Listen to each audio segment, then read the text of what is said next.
सर्व मंगल मांगल्ये शिवे सर्वार्थ साधिके शरण्ये त्र्यंबके गौरी नारायणी नमस्तुते. शारदीय नवरात्र उत्सव सुरू झालेला आहे. आदिशक्ती दुर्गा माता पृथ्वीवर अवतरलेली आहे. मातेच्या विविध रूपांचे आपण पूजन करत असतो. आदिशक्ती दुर्गा मातेने 3 वेळा या पृथ्वी तलावावर प्रकटित होऊन दुष्टांचा संहार करून देवांचं संरक्षण केलेलं आहे.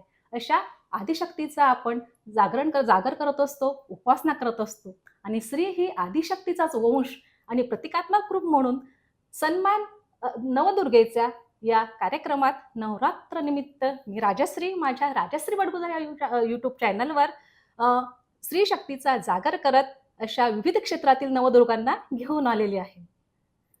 तर चला तर मग आपण भेटूया. उत्कटता, नम्रता आणि करुणेने चालणारी एक सशक्त स्त्री, उद्योजिका, एकाच वेळी अनेक शैक्षणिक भूमिका पार पाडणारी, शिक्षण निपक्षपाती असले पाहिजे तसेच उज्ज्वल भविष्यासाठी शिक्षणाशिवाय तरणोपाय नाही असे मानणारी, महिला सक्षमीकरण, सामाजिक आणि सामुदायिक उपक्रमांमध्ये उत्कटतेने योगदान देणारी, खानदेश कन्या आणि शिक्षणाचे माहेरघर असलेल्या पुण्याच्या स्नुषा म्हणजे शैक्षणिक क्षेत्रातील आजच्या आपल्या पहिल्या दुर्गा आहेत डॉक्टर तृप्ती अग्रवाल. नमस्कार. नमस्कार मॅडम. नमस्कार मॅडम. आपण विश्वकर्मा ग्रुप ऑफ स्कूलच्या चेअरपर्सन आहात, vice president of Vishwakarma university, co founder and director of wisdom world school, director of universal wisdom school. Jalgaon येथील MJ कॉलेजमधून आपण ग्रॅज्युएशन केलेलं आहे. MBA नॉर्थ महाराष्ट्र युनिव्हर्सिटीहून केलेलं आहे. Gold medal in home science, PhD in educational psychology from Vishwakarma university. Madam आपले खूप खूप स्वागत. धन्यवाद. आणि आपल्याला नवरात्राच्या हार्दिक हार्दिक शुभेच्छा. आपल्यालाही खूप खूप शुभेच्छा. तुम्ही आम्हाला नवदुर्गांमधून पहिली दुर्गा म्हणून इथे बोलवलं त्यासाठी खूप खूप धन्यवाद आणि आभार. थँक्यू. आता मॅडमचा सविस्तरचा परिचय झालेला आहे. विश्वकर्मा प्रश्नांकडे. इन्स्टिट्यूट ऑफ टेक्नॉलॉजी म्हणजेच VIT एक ब्रँड आहे, एक नामांकित कॉलेज आहे, संस्था आहे. शैक्षणिक क्षेत्रात इंजिनिअरिंगसाठी अगदी टॉपला आहे आणि या नावाजलेल्या विश्वकर्मा युनिव्हर्सिटीच्या आपण व्हाईस प्रेसिडेंट आहात. खरंच एक महिला म्हणून आणि एक खानदेश कन्या म्हणून सर्वांनाच अभिमान वाटावा असं हे पद आहे. तर याच्या कार्यप्रणालीबद्दल आपण काय सांगू शकता? हो, VIT हा खूप मोठा ब्रँड आहे. हा फक्त पुण्यात नाही, महाराष्ट्रात नाही, तर पूर्ण जगभर हा ब्रँड पसरलेला आहे. या ब्रँडमध्ये VIT मध्ये काम करण्याची संधी मिळाली, देवानी मला हे संधी दिली, तेच माझ्यावर देवाचा खूप मोठा उपकार आहे असं मी धारते. तिथे काम करताना खूप वेगवेगळे काम करायला मिळतात, मुलींबरोबर काम करायला मिळतात. आजची जी नवीन पिढी आहे त्यांची जे समजूत आहे ते समजायला मला मिळते. तर हे नवीन पिढी पण जे आहे ते खूप छान पिढी आहे. जर आपल्याला वाटत असेल की हे खूप फॉरवर्ड आहेत पण त्यांची थिंकिंग खूप चांगली आहे. त्यांच्याबद्दल काम करताना मला खूप खूप आनंद येतं. खूप वेगवेगळे रोल्स करावे लागतात. कधी मी चेअरपर्सन ऑफ द स्कूल आहेत, तर कधी VIT मध्ये, तर कधी युनिव्हर्सिटी. पण टाईम मॅनेजमेंट हाच माझं एक बेसिक, मी एक टाईम मॅनेजमेंट करायचं हेच एक धरून मी चालले आणि त्यामुळे मी हे सगळे डिफरंट रोल्स निभावू शकते. खूप छान. कारण खरं म्हणायला गेलं तर आपल्या पहिल्या राष्ट्रपती माननीय प्रतिभाताई पाटील, नंतर बहिणाबाई चौधरी कवयित्री, ह्या सगळ्या खानदेशच्या मातीतनं झालाय. वा क्या बात है खानदेश की मिट्टी की. खरंच खूप छान. मॅडम आपण विविध संस्था सांभाळत असतात. 10,000 पेक्षा जास्त स्टुडंट, 7,000 पेक्षा जास्त स्टाफ आणि त्यांना पुन्हा आपण जे एज्युकेशन देत असतो ते क्वालिटी एज्युकेशन आहे. तर हे सगळं आपण कसं सांभाळता? कारण ही एक फॅमिली आहे. हो. तुम्ही जे 10,000 मुलं म्हटली आणि 700 टीचर्स म्हटले, हे फक्त स्कूल जे आहेत आपले 5-6 स्कूल्स आहे हे त्यांची कॅपॅसिटी आहे. ओके. आणि युनिव्हर्सिटी जे असतं युनिव्हर्सिटी आणि हायर एज्युकेशन याच्यात नाही आहे. 10,000 मुले आमच्या शाळेत आहे आणि त्याच्यात 700 टीचर्स काम करतात. खरं माझी टीममुळे हे मी सगळं करू शकते. माझं सगळ्यात मोठं सपोर्ट सिस्टम म्हणजे माझी टीम आहे. आणि आपल्याकडे जे तुम्ही डिफरंट शाळा बघतील तर आमच्याकडे स्टेट बोर्डची पण शाळा आहे, ICSE शाळा आहेत, इंटरनॅशनल शाळा पण आहेत. सगळ्या बॅकग्राऊंडमधून लोक येतात. तर सगळ्यांबरोबर काम करताना सगळ्यांची एक डिफरंट एक तरीका असतं, सगळ्यांचं एक डिफरंट धोरण असतं, त्यांची सगळ्यांची डिफरंट परिश्रमे पण असतात. आज आपल्याला जे स्टेट बोर्डची मुलं येतात त्यांचा जे परिश्रम आहे तो वेगळा आहे आणि जे इंटरनॅशनल शाळेसाठी येतात ते इंटरनॅशनल स्टुडंट्स असतात, त्यांचं परिश्रम हा वेगळं असतं. पण हे सगळं काम करणारा मला खूप आवडतं. सगळं प्रत्येक मुलगा आमच्यासाठी हा महत्त्वाचा आहे. सगळ्यांना इक्वल एज्युकेशन मिळलं कारण ते पाहिजे. उद्याचं भविष्य आहे. हां, तर आम्ही एक फ्युचर निर्माण करतोय अशी आमची समजूत आहे. तर सगळ्यांना इक्वल एज्युकेशन राईट मिळलं पाहिजे. सगळ्यांना इक्वल संधी मिळल्या पाहिजे आणि सगळ्यांना क्वालिटी एज्युकेशन मिळलं पाहिजे. हेच आमचं विजन आहे. खूप छान, खूप छान. मॅडम आपण सुप्रसिद्ध अशा लक्ष्मी मंदिराच्या ट्रस्टी आहात, महालक्ष्मी मंदिर पुणे सारसबागेतल्या. हं, तर तिथे आपण दरवर्षी विविध कार्यक्रम घेत असतात. तर ह्या हं. वर्षाचं विशेष काही आपलं आयोजन प्रयोजन आहे का? हो. ते मंदिराचं ट्रस्टी होणं म्हणजे माझं खरंच सौभाग्य आहे असं मला वाटतं. तिथे आपण जर गेलं असतील तर तिथे महालक्ष्मी, महाकाली आणि महासरस्वती तिघी देवी आहेत. आम्हाला असं वाटतं की प्रत्येक स्त्रीमध्ये पण ही तिघी देवी असतात. जेव्हा मुलगी लहान असते तिथे ती महासरस्वतीची तिच्यावर कृपा असते. एक गृहिणी म्हणून आपण महालक्ष्मीचा रोल निभावतात आणि जेव्हा आपल्याबरोबर काही चुकीचं झालं तेव्हा प्रत्येक स्त्रीमध्ये, प्रत्येक मुलगीमध्ये महाकाली असते आणि ते महाकाली बाहेर यायलाच लागते असं मला वाटतं. तेच घेऊन नवी पिढीला संस्कार देण्यासाठी आपण वेगवेगळे धार्मिक कार्यक्रम तिथे करत असतो. यावर्षी पण वेगवेगळे धार्मिक कार्यक्रम, सामाजिक कार्यक्रम तिथे आहेतच. सकाळी अभिषेक हवन होतात. आम्ही एक डिफरंट गटाच्या कधी स्वच्छ कामगार, कधी लॉयर्स, कधी रायटर्स हे सगळ्यांना बोलवून त्यांचं फेलिसिटेशन करतो. एक दिवस आम्ही नारी तू नारायणी असा कार्यक्रम ठेवला आहे, ज्याच्यात 3 विविध क्षेत्रातील लेडीज येऊन त्यांचा आम्ही सत्कार करणार आहोत. रोज रात्री तिथे काहीतरी सामाजिक कार्यक्रम असतात, जेणेकेने जे मुली आहेत त्यांना त्यांची प्रतिभा दाखवण्याचा मौका मिळतो. तर असे वेगवेगळे कार्यक्रम या मंदिरामध्ये आम्ही 10 दिवसात करतो. खूप छान, खूप छान. तसंच आपण महिला सक्षमीकरण म्हणतो, महिला सबलीकरण त्याच्यासाठी आपण काही कार्य करता का? आमची जी फील्ड आहे एज्युकेशन आणि माझी जे स्कूल एज्युकेशन ज्याच्यात मी जास्त काम करते, ते खूप फिमेल डॉमिनंट फील्ड आहे. तर एक तर खरं नेक्स्ट जनरेशन घडवण्याचं काम स्त्रीच करत आहे. हो. आज पण जेव्हा जर तुम्ही स्कूल एज्युकेशन म्हटलं तर त्याचा 80% जास्त स्त्री काम करतात. तर ते फ्युचर करत आहात आणि मला असं वाटतं, की एकदा तुम्ही त्यांच्यावर रिस्पॉन्सिबिलिटी दिली, तर ते कॉन्फिडंट पण असतात आणि त्याच्यात ते एम्पॉवरमेंट पण येतं. आणि त्या 100% देतात हे विशेष आणि असते. ते एक जे प्रत्येक स्त्रीमध्ये असते ते मल्टीटास्कर असतात. तर आमची फील्ड तर तेच आहे जिथे मल्टीटास्किंग होतं आणि आमची टीम पूर्ण एम्पॉवर्ड आहे. त्यासाठी आम्ही जे रिझल्ट्स आहेत ते आणू शकत आहोत. खूप छान. कारण प्रत्येक महिला, प्रत्येक गृहिणी आपण म्हणू शकतो, ती सुद्धा नक्कीच. नवदुर्गा असतेच. कारण मल्टीटास्किंग हे अगदी सकाळच्या टिफिन ज्या वेळेस जेव्हा उठते 5 आणि अगदी अर्धा वाजेपासून 1 तासात सगळं जे मॅनेज करत असते. एकदम 5 वाजेपासून तर रात्री 12 वाजेपर्यंत प्रत्येक स्त्री आपल्या घराचं, बाहेरचं सगळं काम करत असते. तर ती नवदुर्गाच तर झाली त्याच्यात. म्हणजे आपण ह्या 10 दिवसात जरी त्या रूपांचं पूजन केलं असलं, हो, तरी खऱ्या अर्थाने आयुष्यभर आपल्यासोबत आपल्या घरात जी नवदुर्गा असते, तिला आपण बिलकुल. मान-सन्मान द्यायलाच हवा. हो. हे 9 दिवस म्हणजे ते रिस्पेक्ट आणि ग्रॅटिट्यूड. ते प्रत्येक स्त्रीसाठी त्याचं रिस्पेक्ट आणि ग्रॅटिट्यूड आहे. त्याचाच हा सोहळा आहे आमच्यासाठी. नक्की. आणि कुठेतरी पुरुष वर्गाने हे एक्सेप्ट करायला हवं आणि खरा सन्मान त्यांनी द्यायला हवा. हो.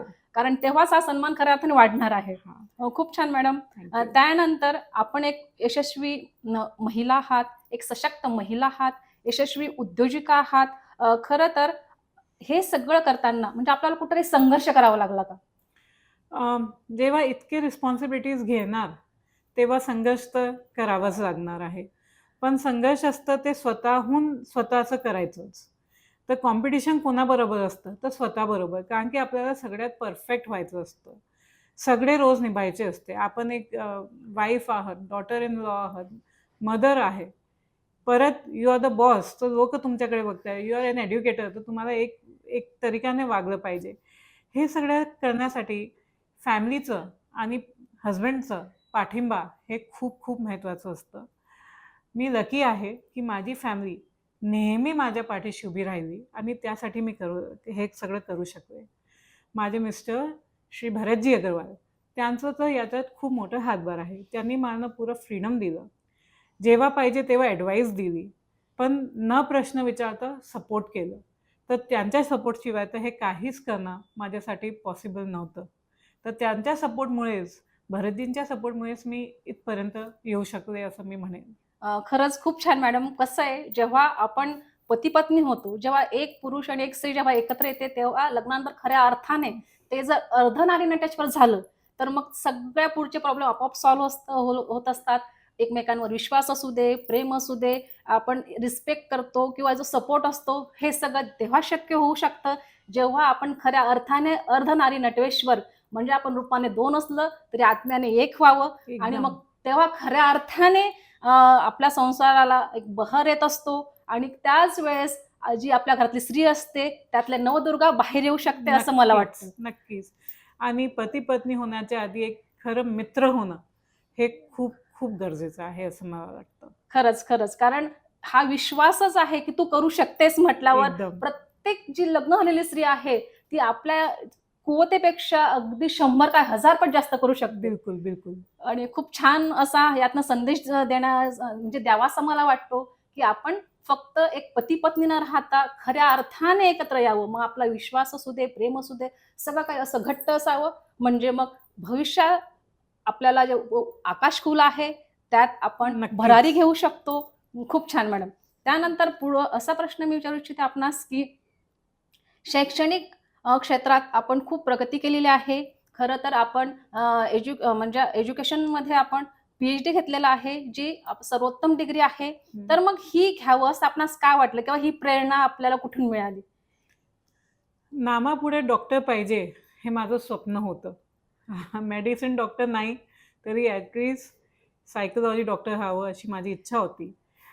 वेगवेगळ्या गटामधले मुलांशी संपर्क पडलं शाळा असल्यामुळे आणि मग त्यांचे काय प्रॉब्लेम्स आहे ते लक्षात आले आणि प्रत्येक मुलगा कशा सेम प्रॉब्लेमला वेगळं प्रमाणे तोंड देतो हे कळलं. तर त्याच्यात माझी इच्छा निर्माण झाली, की का एक मुलगा असं वागतो? आणि दुसरा मुलगा तेच कठीणाई आली तर वेगळा वागतो. तर ते का? हे सगळं क्युरिओसिटीमुळे आणि एज्युकेशन फील्ड असल्यामुळे मला याची प्रेरणा मिळाली. आणि मग असं मनात आलं, की जेव्हा अशी प्रेरणा आली आणि मनात आहे, की डॉक्टर हा पदवी पाहिजे, त्यासाठी मी हे पी-एच-डीचा निर्णय घेतला आणि ते मी देवी कृपाने पूर्ण करू आणि शकले. एवढं सगळं सामावून आपल्याला पोटेन्शियल मिळालं? हो, कारण की कोविड जेव्हा आलं, तेव्हा आमचं सोशल सगळं बंद झालं. तर कोविडचे डिफरंट कामं होती. खूप कठीण वेळ गेला, पण स्वतःसाठी पण वेळ मिळाला. तर माझे जितकं अभ्यास होतं, ते कोविडमध्ये मला खूप वेळ मिळाला करायला आणि त्याचा मी पूर्ण यूज करून घेतलं. खरंच, खरं म्हटलं तर कोव्हिडच्या दोघंही बाजू आहेत. एक निगेटिव्ह बाजू म्हणजे आपण खूप त्यातनं त्रासदायक पद्धतीने हो, गेलो. पण एक पॉझिटिव्ह बाजू आहे, की प्रत्येकाला स्वतःकडे बघण्यासाठी वेळ वेळ मिळाला, मिळाला. स्वतःचे छंद जोपासायला वेळ हां. मिळाला आणि मलाही अभिमान आणि आनंद वाटतो, की माझं चॅनल सुद्धा कोव्हिडमध्येच सुरू अरे झालेलं वाह! आहे. आणि त्याचाच फायदा घेत हो. आजपर्यंत हे चॅनल ग्रो झालेलं आहे आणि जे सिल्व्हर प्ले बटन मला मिळालेलं आहे परमेश्वराच्या कृपेने. अरे त्याची वाह! सुरुवात मात्र कोव्हिडमध्येच झाली. तर प्रत्येक कॉईनचे 2 पैलू असतात ना, तर तसंच कोविडचं पण आहे, खरं बघितलं तर. त्रास पण होता, पण संधी पण होती. हो. आणि ज्याने संधीचं सोनं केलं, त्याचं सोनं झालं. नक्कीच. आपण एवढं सगळं सांभाळत आहात, मग त्याच वेळेस एक पत्नी म्हणून, एक आदर्श आई म्हणून किंवा एक सून म्हणून या प्रत्येक भूमिकेला आपण न्याय देऊ शकताय? मला नाही वाटत की न्याय देऊ शकते. खूप प्रत्येक काम करणारी स्त्रीमध्ये एक गिल्ट असतं. मी परवाच एक खूप मोठे सी-ई-ओ आहे त्यांचं मी पॉडकास्ट ऐकत असते, तर त्याच्यात पॉडकास्ट असतं, की आता मागे बघितल्यावर असं वाटतं की खूप निर्णय चुकीचे झाले. कारण की जेव्हा मुलांना गरज होती तेव्हा आपण नव्हतो आणि हे गिल्ट प्रत्येक स्त्रीमध्ये असतं जे काम करतात. तसंच एक वेळ होता जेव्हा माझ्यात पण हे गिल्ट होतं आणि मी ज्यांना गुरु मानते मी त्यांच्याकडे गेले आणि म्हटलं की मी हे सगळं करते. मला खूप आनंद होतोय. असं नाही की मला रिग्रेट आहे. पण असं गिल्ट पण आहे. तर त्यांनी मला एकच गोष्ट सांगितली आणि त्याच्यावर ते असं मी आता माझं प्रिन्सिपल घेतलं, की क्वांटिटी टाईम गरजेचं नाहीये. Quality quality time time. गरजेचं आहे. जे काम माझ्याशी बरं नाही होत, ज्याच्यामध्ये मला पेशन्स नाहीये, ते मी काम डेलिगेट करून देते. मी माझी टीमला खूप काम डेलिगेट करते. मी फक्त त्यांच्याशी जेव्हा मला काय महत्त्वाचं डिसिजन असेल तेव्हा मिळते. आणि मुलांबद्दल पण तसंच आहे, की मी त्यांना क्वांटिटी टाईम देऊ शकत नाही. पण जेव्हा आम्ही एकत्र असतो ते हे हे माझं पूर्ण नक्की असतं, की हा क्वालिटी टाइम असायला पाहिजे. त्याच्यात काय भांडणं नको, चिल्लाचिल्ली नको. आपण एकत्र आहोत तर मुलांनी बघितलं पाहिजे पुढे, की आई येणार आहे तर आम्हाला त्यांच्याबरोबर टाइम स्पेंड करायचंय. मी जाऊन पण त्याच्यावर बडबड केली तर ते म्हणणार, की ती ऑफिसमध्येच चांगली होती, कशाला घरी आली? तर हे थोडंसं प्रायोरिटाईज करायला डेलिगेशन करून आणि क्वालिटीला भर देऊन, क्वांटिटीला भर न देऊन हे सगळं पार पडलंय. म्हणजे आपण ज्या भूमिकेत आहोत त्याला 100% पण न्याय द्यायला पाहिजे. जर आपण येस. ऑफिसमध्ये असाल तर आपला रोल वेगळा असेल, आपण युनिव्हर्सिटीमध्ये असाल तर रोल वेगळा वेगळं असेल, असेल. तुम्ही ज्या घरात जाल तेव्हा तुमच्या मुलांसोबत आई म्हणून तुमचा रोल वेगळा असेल, एक पत्नी सु- म्हणून, एक आणि सून म्हणून, आणि हो. ज्याला सगळं काही जमलं तोच आयुष्यात खरा सुखी झाला. Exactly. आणि मागे बघून असं नाही सांगायला आम्हाला आवडेल, की हे करताना हे राहून गेलं. तर ते सगळं बॅलन्स करणं. कारण सगळ्यांना सगळं परफेक्ट जमतच असं नाही, पण त्यातल्या त्यात स्त्री ही सगळं काही करण्याचा प्रयत्न करत असते. Yes. हे खूप छान असतं आणि ती नेहमी याच्यापेक्षा जास्त अधिक परफेक्ट बनण्याचाही प्रयत्न करत असते. आणि ही सहनशीलता कुठेतरी परमेश्वराने तिला दिलेली आहे. हो. आणि म्हणूनच आपण एक नवदुर्गा म्हणून आज हे सगळं आपल्याशी बोलू शकतोय, इतकं छान बोलू शकतोय. तर मग आपण ज्या म्हणजे स्कूल, कॉलेज सगळ्या ठिकाणी मुली पण म्हणजे कोएड आहे, पण विशेष करून मुलीही शिकत आहेत. तर आताच्या सध्याच्या परिस्थितीनुसार मुलींना सेल्फ डिफेन्ससाठी आपल्याकडे काही म्हणजे प्रोजेक्ट राबवले जातात का? की भविष्यात त्या स्वतःला सक्षम करू शकतील का, स्वतःचं संरक्षण करू शकतील अशा दृष्टीने? हो. तर याच्यात 2-3 गोष्ट आहे. मुलींना फिजिकली आणि मेंटली स्ट्रॉंग बनणं हे खूप खूप गरजेचं आहे. मार्शल आर्ट्स हे आमच्याकडे कंपल्सरी आहे. Okay. सगळ्या मुलीला सेल्फ प्रोटेक्शन Okay. इतकं तरी आम्ही मार्शल आर्ट्स त्यांना शिकवतो, हे त्याला काही ऑप्शन नाही. व्हेरी आमच्या नाईस. सगळ्या शाळेत ते एक कंपल्सरी त्यांना तितकं वेळ द्यावंच लागतं, की ते सेल्फ प्रोटेक्ट करून घेईल. मेंटल हेल्थसाठी त्यांना अफर्मेशन्स, योगा हे सगळे आमचे सिलेबस आहेत त्यांचे, तर आम्ही ते पण घेतोच सगळ्यांसाठी. तिसरी गोष्ट अशी आहे, की मुलींना संरक्षणासाठी मुलांनी खूप मोठी त्याच्यात प्रयोग करावा लागतं. एक मुलाला हे समजायला खूप जास्त आहे, की एक मुलगी हे काय, शी इज नॉट अ वस्तू, शी इज नॉट एन ऑब्जेक्ट. तर हे मुलांना शिकवणं जास्त खूप गरजेचं. म्हणजे गरजेचं सध्या कसं आहे. झालंय, समाजात स्त्री फक्त उपभोगाची वस्तू म्हणून बघितली हां. जाते. तर ते जे बॉईज आहेत, त्यांना हे संस्कार देणं जास्त गरजेचं आहे, की ती काही ऑब्जेक्ट नाहीये. ती पण एक महिला आहे, तिच्या पण जीव आहे, तिचं पण मन आहे. तर त्याच्याबद्दल आम्ही खूप काम करतो आहे. आणि सगळे मुलींना, आमचं एक मुलींना पण, की एक फायनान्शियल इंडिपेंडन्स हा खूप खूप गरजेचा आहे. जर मुलींना फायनान्शियल इंडिपेंडन्स मिळाला, तर डोमेस्टिक व्हायलन्स आपोआप बंद होईल. तर त्याच्याकडे आमचा प्रयत्न सुरू आहे. खूप छान. कारण हा संदेश खूप महत्त्वाचा आहे. ज्या वेळेस आपण एखाद्या मुलींना जेव्हा टार्गेट करत असतो, त्याच्यापेक्षा जास्त ही गोष्ट महत्त्वाची आहे, की मुलांवर हे संस्कार देण्यात यावेत, की मुलींचा सन्मान झाला पाहिजे. मग ते कुठल्याही वयाचे असो, कुठल्याही लेव्हलवर असो, आणि जेव्हा हे आपल्या घरातनंच रुजवलं जाईल, तेव्हा कुठेतरी ही परिस्थिती बदलेल असं आपण समजू शकतो किंवा हो. असं वाटावयास हरकत नाही. नक्कीच. आणि त्यानंतर एक शेवटचा प्रश्न मॅडम आपल्याला असा आहे, की आपण आज प्रथम दुर्गा म्हणून आमच्याशी सुसंवाद साधत आहात, तर महाराष्ट्रातल्या मुलींना, महिलांना आपण काय संदेश देऊ इच्छिता? मी हेच म्हणणार, की प्रत्येक मुलगीमध्ये महासरस्वती, महाकाली आणि महालक्ष्मी असते. वेळोवेळी जेव्हा ज्याचा वेळ असेल, ते देवी प्रगट व्हायला पाहिजे. तुम्ही मुली असताना महासरस्वती, एक गृहलक्ष्मी असताना महालक्ष्मी, आणि जेव्हा काही चुकीचं झालं, तेव्हा महाकालीचं तुम्ही रूप धरलं पाहिजे. सगळ्यांनी फायनान्शियल इंडिपेंडन्स घेतलंच पाहिजे, काम केलं पाहिजे. सेल्फ कॉन्फिडन्स हा खूप खूप गरजेचा आहे. जेव्हा तुम्ही निश्चय केला, तर एखादी वस्तू तुम्ही नक्कीच पूर्ण करू शकणार, हे मला खात्री आहे. तर सेल्फ कॉन्फिडन्स ठेवा आणि थिंक बिग. लहान सोचणं हे आपल्या देशाचं नुकसान आहे.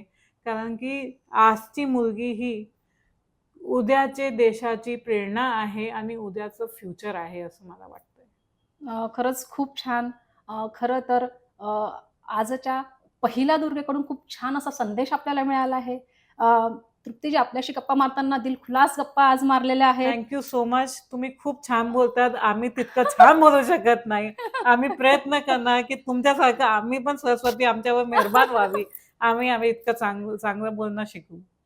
खूप छान. Thank you. धन्यवाद. Thank you so much. खरं तर आपण एवढा वेळ दिला त्याबद्दल आपले खूप खूप आभार. आणि ह्या पहिल्या नवदुर्गेशी जो सुसंवाद आपण साधला हा आपल्यास कसा वाटला या प्रतिक्रिया या व्हिडिओच्या खाली नक्की कळवा. थँक्यू सो आणि मच. चला आता निरोप घेऊया. जय माता की. जय थँक्यू. माता दी.